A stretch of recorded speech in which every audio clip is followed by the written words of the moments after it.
पत्नी घबराई हुई थी, इसलिए उसने एयर होस्टेस से दूध डालने के लिए कहा। जैसे ही कप में दूध डाला गया, उसमें हेल्प लिखा नजर आया, लेकिन अफसोस एयर होस्टेस ने उसे देखा ही नहीं और ट्रॉली आगे बढ़ा दी। पत्नी चिल्लाना चाहती थी, लेकिन गलती से उसका शोर पति तक पहुंच गया। ये देखकर उसने जल्दी से कप को ढक लिया। पति ने गुस्से में पूछा कि उसने उसे क्यों जगाया और जबरदस्ती करने लगा। तभी एयर होस्टेस फिर से आई। पत्नी ने जल्दी से कप दिखाया और दूध डालने का बहाना किया। इस बार एयर होस्टेस ने उस पर लिखा हेल्प देख लिया। पति चिल्लाने लगा कि जल्दी करो, हमें आराम करना है। एयर होस्टेस के जाते ही पत्नी ने मन ही मन दुआ की कि शायद वो बच जाए, लेकिन थोड़ी देर बाद एयर होस्टेस वापस आई और कहा कि सीट बदलनी पड़ेगी। पति शक में पड़ गया, मगर एयर होस्टेस ने कहा सुरक्षा के लिए जरूरी है। पति बोला तो मैं भी बदलूंगा। मजबूरी में एयर होस्टेस ने मान लिया, लेकिन पहले पत्नी को बैठाया। जाते जाते पति ने पत्नी को धमकाया, कोई चाल मत चलना। फिर एयर होस्टेस पत्नी को दूसरी सीट पर ले गई। पत्नी ने रोते हुए कहा प्लीज मुझे बचाइए, और अपने शरीर पर मारपीट के निशान दिखाए।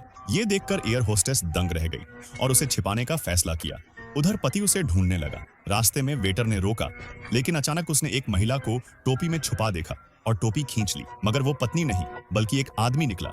शर्मिंदा होकर वो माफी मांगता है और तलाश जारी रखता है। आखिरकार पति टी रूम तक पहुंचा। दरवाजा खोला तो अंदर कोई नहीं था। जैसे ही मुड़ा, पत्नी सामने आ गई और उसने उसे पकड़ लिया। वो उसे घसीटकर टी रूम में ले गया और सजा देने ही वाला था कि टोपी हटाते ही सामने असली पत्नी नहीं बल्कि एयर होस्टेस का भेष निकला, और तभी एयर होस्टेस ने उसे दबोच लिया। असल में टी रूम में पत्नी और एयर होस्टेस ने कपड़े बदल लिए थे। पत्नी ट्रॉली में छुपकर वेटर की मदद से निकल गई और आखिरकार पति को पुलिस ले गई।